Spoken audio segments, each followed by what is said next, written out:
Fallout is widely regarded as one of the best video games of all time. Today, it's gotten even more popular due to the success of the Amazon Prime show, Fallout. So much so that Fallout downloads have seen an increase on a grand scale and even eclipsing over 5 million players in one single day across the entire franchise. In this video, we're going to be talking about the history of Fallout and what made this series so iconic as a gaming franchise and a great TV show. Way before even the thought of a TV show, people knew the Fallout series because of Fallout 3, New Vegas, and Fallout 4. But Fallout's origin story starts over 2 full decades before even Fallout 3's release in 2008. Fallout's birth goes all the way back to 1988 when Wasteland was developed by Interplay Productions and published by EA. It was originally a game for Apple II, which was one of the first highly successful mass-produced computers. Wasteland's story was set in a post-apocalyptic America destroyed by a nuclear holocaust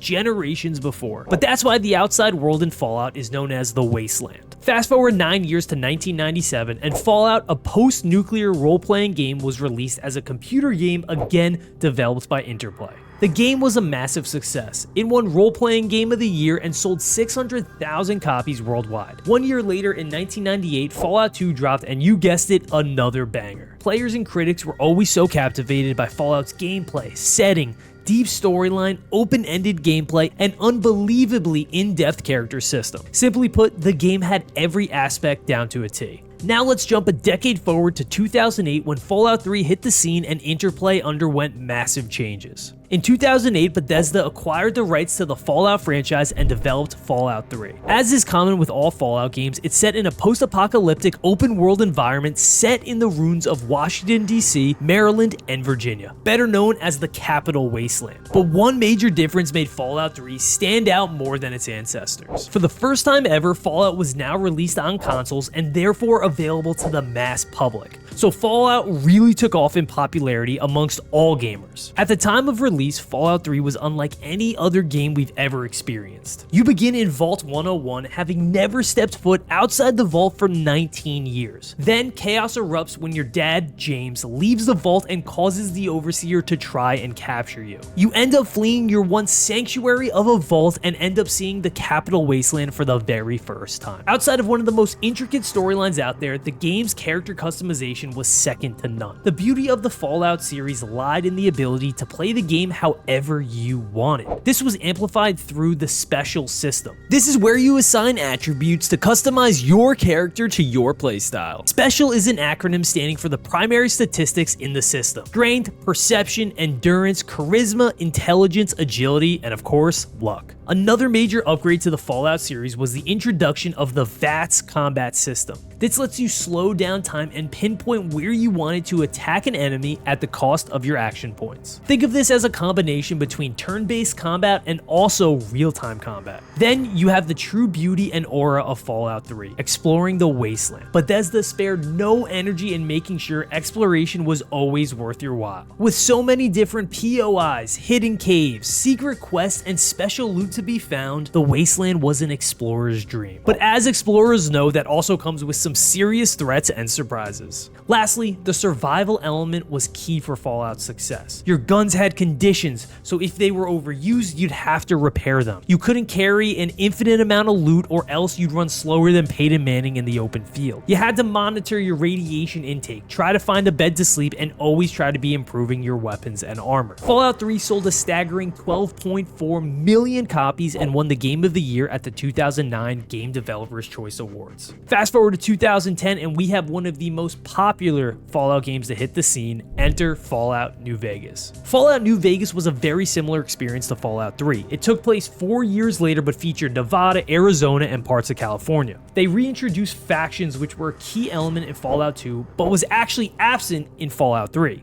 These factions gave you a sense of belonging with certain groups and areas, but with it, it also also put a target on your back for other groups. Fallout New Vegas introduced hardcore mode, which took realism and intensity to all new levels. I think the developers really wanted gamers to embrace the hardcore mode, as it was their next vision of progression for the series. Fallout New Vegas went on to sell 11.6 million copies, just 800,000 shy of Fallout 3. Then we finally get to Fallout 4, the prince who was promised. Released in 2015, Fallout 4 was hyped to be the next big game. This time, the scene was set in the Commonwealth, aka Boston and the surrounding Massachusetts region. One of the coolest features that Bethesda added was the ability to build and manage your own settlement in the Commonwealth. So you would build defenses, bring in new settlers, and power your settlement through a whole building system. It was really fun to develop your own little city or village while being able to customize it how you wanted. Whereas it was a major success at release, it did have some slight issues at launch. This was the first Fallout on the next gen of consoles, meaning PS4 and Xbox One, while also trying to optimize the game for PS3 and Xbox 360 users. I always think that's the worst time for a developer because they can't put all their energy on one platform.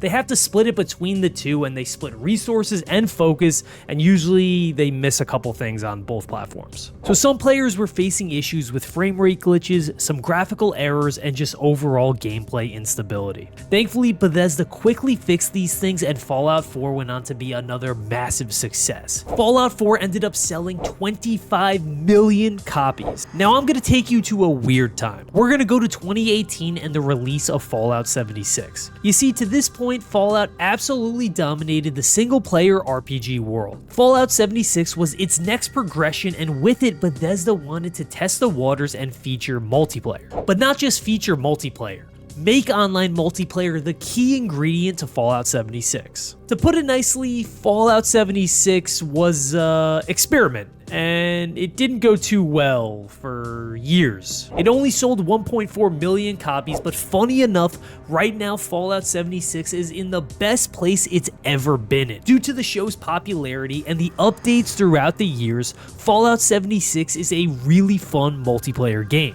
So let's have a little refresher. OG Fallout was a massive success at the time with 600,000 copies sold. Fallout 2 lagged behind and only sold 123,000 copies. Then Fallout 3 hits 12.4 million copies sold, New Vegas is right behind it with 11.6 million, and Fallout 4 doubles Fallout 3 with 25 million copies. And like all great things, the Fallout hype train came crashing down with Fallout 76 only selling 1.4 million copies. Fallout was always going to make an incredible TV show if executed properly, which obviously Amazon Prime nailed right on the head. Outside of the gameplay, character development, etc., the depth of the Fallout storyline is wildly impressive.